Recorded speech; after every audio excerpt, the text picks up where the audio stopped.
Welcome back, you're watching Overdrive, and this week I'm at the 83rd edition of the Geneva Motor Show. We're going to continue our coverage from Geneva now with more companies that have plans for the Indian market, and I'm going to start this segment off with Volvo. But before you wonder, this cycle is not something that's coming to India, but I'm using it here for a very good reason. Since it was bought by Chinese carmaker Geely almost 3 years ago, the still firmly Gothenburg-based carmaker has kept a low profile. But this year at Geneva, Volvo was eager to announce its return to the global stage with a fully refreshed model lineup, a firm product pipeline, and a continued focus on its core value, safety. This time adding cyclist detection to its auto detect and brake system. Auto brake technology plays a major role in our safety journey. We are definitely increasing speed, and that's why you see this big renewal for literally the total range. We have launched last year the V40 and the V40 Cross Country. Next year will be the XC90, and all the other cars which you see here today, they're all upgraded. And we think that speed is needed. The next step in this journey we are making now is the launch of a scalable platform on which the XC90 will be built, and that car is due end of next year. The V40 Cross Country, we understand that that's coming to India very shortly as well. Tell us a little bit about that car and how successful it's been for Volvo, at least in the European market so far. Yeah, that's our entry to what we call the hatchback market, and we are indeed looking for India for the diesel, the Cross Country version.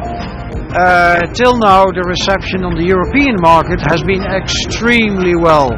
It's our new entry in that part of the market, and it shows that Volvo is extremely capable playing a role in that very competitive part of the global car market. Volvo will boost its Indian presence by first launching the eye-catching V40 Cross Country, which happily for buyers does not qualify as an SUV, and follow that up with the fully refreshed S60 sedan and XC60 SUV. Both vehicles sport new, edgier exterior styling tweaks as well as significant changes to the cabin. The XC60 has new, very supporting sport seats. In the center of the driver's attention we have the new driver information cluster with full digital display. We have paddle shift on the steering wheel for a sporty drive with automatic.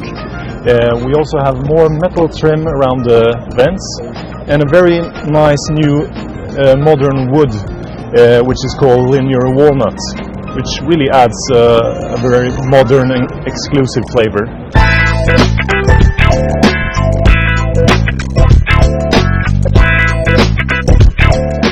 The little big star here at the Mercedes-Benz stall was the very, very sweet hot hatch, the A45 AMG. But the car that has a lot more significance to the Indian market is this, the new CLA. It's Mercedes' first ever front-wheel drive sedan, and this car is coming to India very, very soon. Mercedes first previewed the production CLA a day before the Detroit Auto Show, but Geneva was the first European showcase for the compact sedan based on the new A-Classes architecture. While the design is heavily influenced by its bigger brother, the CLS, the CLA manages to look fresh, distinctive and eye-catching while carrying over familiar cues that mark it out as a Mercedes.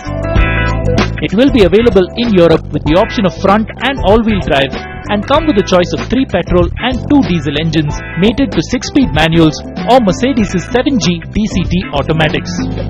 The CLA's cabin is funky and futuristic enough to match the fabulously stylish exterior, and this being a Mercedes, the build quality and fit and finish levels are top class. This is also a Mercedes that you may want to drive yourself, because the sloping roofline that makes this car look so good from the outside also means that rear headroom is a little bit challenged.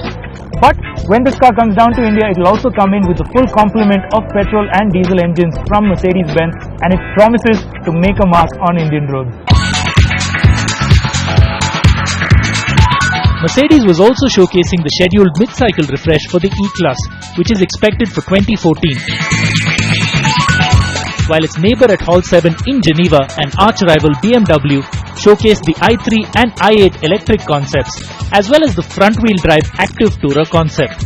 But the star of BMW show was the new 3 Series Grand Coupe, a niche filler that promises the handling of a saloon, the looks of a coupe, and the practicality of an estate in one stylish package.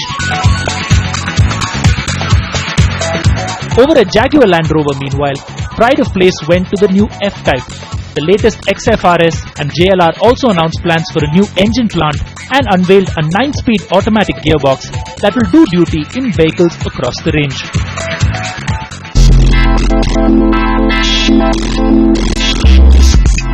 The other iconic British marque, Rolls-Royce, also made waves, attracting huge crowds to the unveiling of the Wraith. The stunning Super Coupe based on the Ghost is the most powerful production Rolls ever, a fact well reflected in its styling. It's the most powerful Rolls-Royce engine we have ever put in a motor car. It's a twin-turbo V12. It produces over 624 horsepower. It's a wonderfully powerful engine, and we can see that in the design. For example, it sits hunched, like maybe a sprinter, poised in the blocks, ready to accelerate off. It's an incredibly powerful car, but also it drives beautifully. First and foremost, this is a Rolls-Royce. It's that wonderful magic carpet ride. But then, as soon as you get into the first corner, that's when you notice this is a car like no other Rolls-Royce. Slightly thicker steering wheel, more direct steering, shorter wheelbase, wider rear track, very direct, very responsive, absolutely glued to the road. A wonderful driving experience, absolutely wonderful. Also on display at Geneva were some concepts and production spec cars that are instantly recognizable back home. The Suzuki stall played host to the stylish new SX4 crossover. Initially planned as a straight replacement for the current SX4, Suzuki changed focus to a crossover design based on customer reaction to the global crossover trend. Also on display at Geneva, the entire lineup of Jeep SUVs, including the Grand Cherokee that's scheduled to come to India. We'll have a road test of that SUV on next week's show. Coming up after the break, a fabulous hypercar, some exquisite and powerful supercars, and the undisputed star of the Geneva show.